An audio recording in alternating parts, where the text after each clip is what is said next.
today sees the publication of the report of the independent inquiry into Telford Child Sexual Exploitation, or CSE.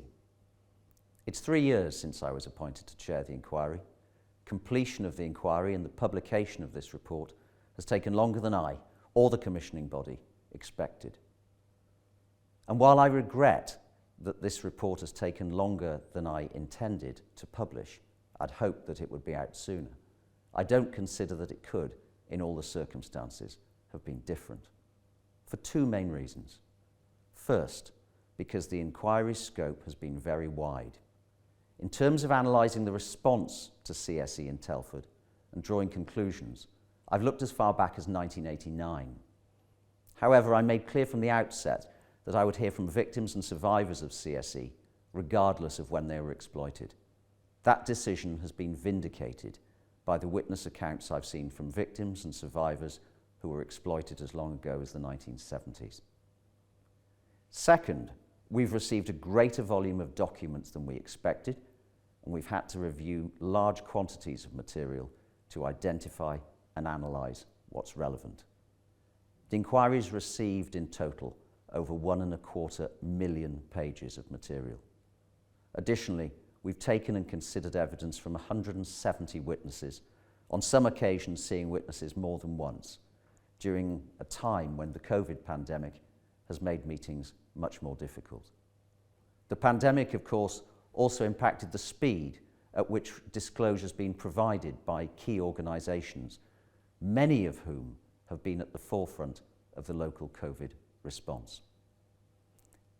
Furthermore, we've continued to receive acutely relevant material from key stakeholders, particularly Telford and Wrekin Council, even during the last few months. The overwhelming theme of the evidence has been the appalling suffering of generations of children caused by the utter cruelty of those who committed child sexual exploitation.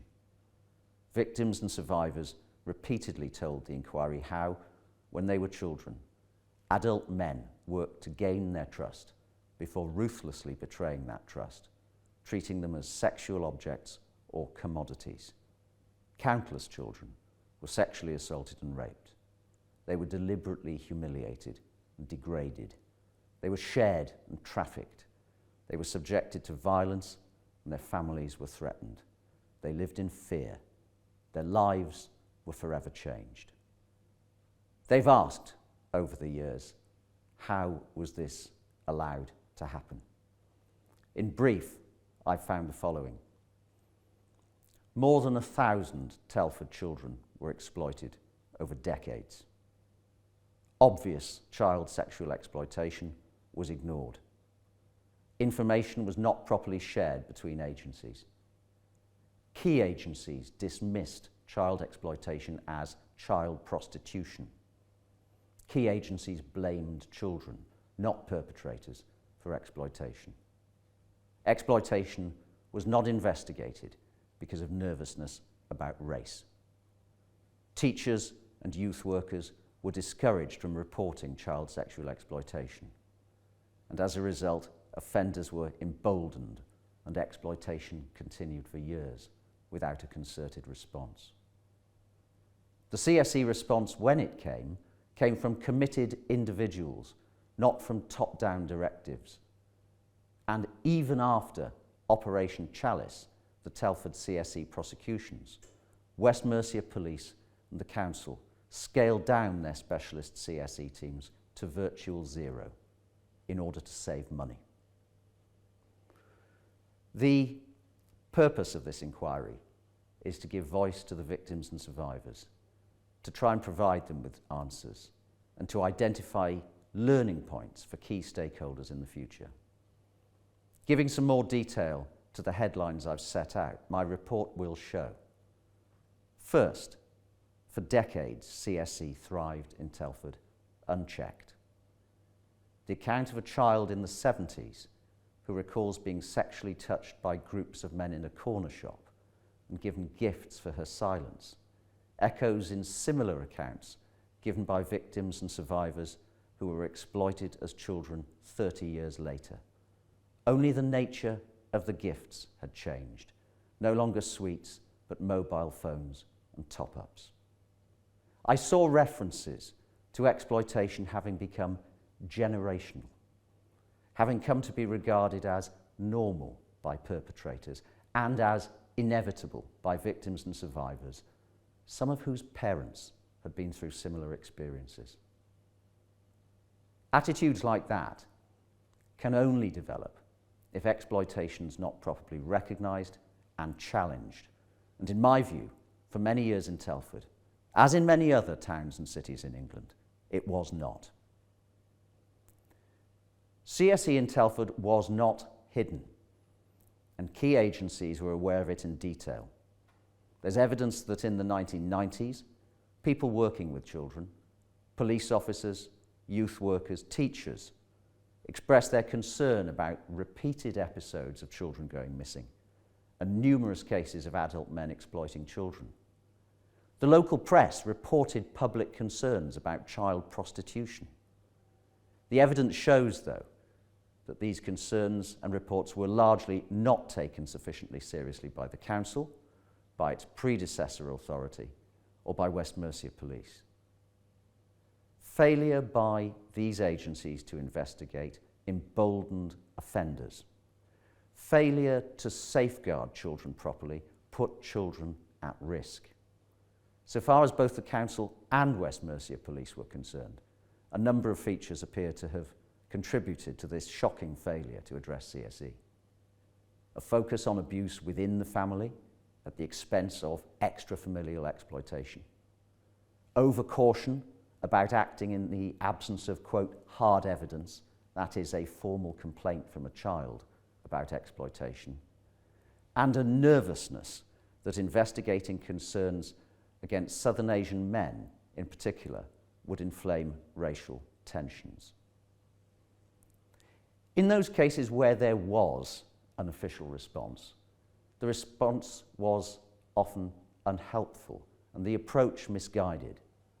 Throughout the early 1990s and 2000s, exploited children were seen by professionals within safeguarding and within West Mercia Police as having made unwise, quote, lifestyle choices. The children were treated as having put themselves at risk, rather than having been intentionally targeted for exploitation. For far too long, there was no CSE-specific response, and the focus of all participating agencies was upon changing children's behaviour, rather than seeking to understand the reasons behind that behaviour and targeting criminal perpetrators. Although things began to change in the mid-2000s, with the creation of the Council's Children Abused Through Exploitation, or CATE, team, and the beginnings of West Mercia Police's Operation Chalice investigation, these positive developments were not the result of any political or high-level organisational response within the Council or West Mercia Police. Rather, they resulted from the determination and drive of a few individual professionals. These were small teams, inadequately funded, and while they cooperated extensively with each other, for years there was no real integration between the CATE team and the Council's safeguarding operation. This was in no real sense an overarching multi-agency response. Following the conclusion of the Chalice trials, the Council and the police were slow to recognise the importance of the retention of a properly funded CSE response. Indeed, by 2015, both the Council and police provision for CSE had in some ways gone back almost a decade. It was, as it had been in 2006, ground-level officers and practitioners who were keeping the CSE-specific response alive. It's proper that I record that there were very useful developments in 2015-16 in both the Council and West Mercia Police responses.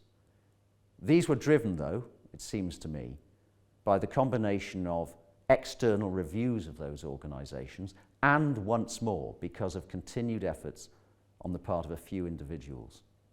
The Council made the CATE team a properly established and funded part of its safeguarding response, and West Mercia Police formed a specialist CSE team, crucially with analytical capability. And there have followed a number of increasingly positive reports and reviews of both the Council's and the police's CSE provision.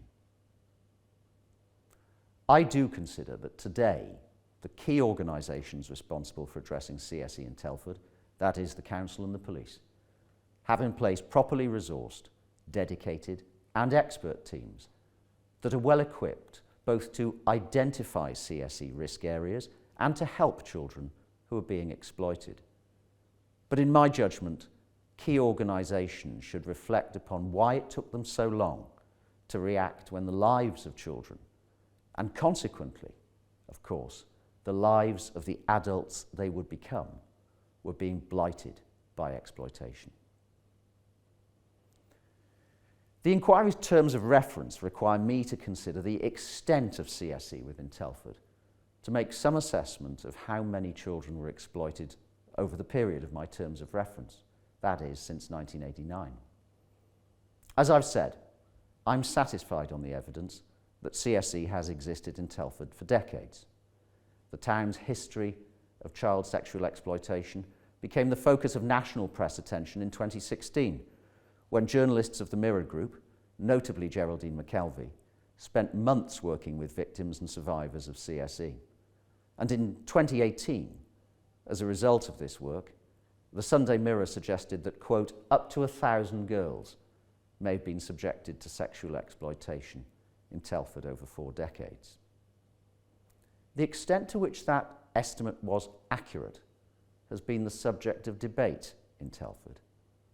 For my part, I've considered a great deal of material in the course of this inquiry in an effort to make my own assessment of the prevalence of CSE over the years. I include the witness evidence and a great deal of data from a number of sources. And I've come to the conclusion that the Sunday Mirror's estimate is an entirely measured, reasonable and non-sensational assessment. Inquiries like this, at their best, drive change, but they can only do so if the organisations and agencies that are subject to criticism accept the spirit in which those comments are made and review the findings I've made in a way that's reflective and self-critical. Neither reflexive denial, deflection of blame, or excessively optimistic statements would be a useful response. I consider it would be most helpful if key stakeholders commit to accepting the recommendations that I've made throughout my report, which are all designed to ensure that the progress which has been made is assured for current and future generations of Telford's children. My terms of reference require me to review stakeholders' progress against recommendations in 2 years' time, and I intend to publish that review. And it's important, therefore, that those stakeholders accept that they will be held accountable to the victims, survivors, and public at large for their response to my recommendations. Fundamentally, I consider the best defence against repetition of the failures of the past is for the wider public to understand the awful nature of CSE, to be vigilant in seeking to expose it. That means children's voices must be widely heard and the experiences of victims and survivors understood.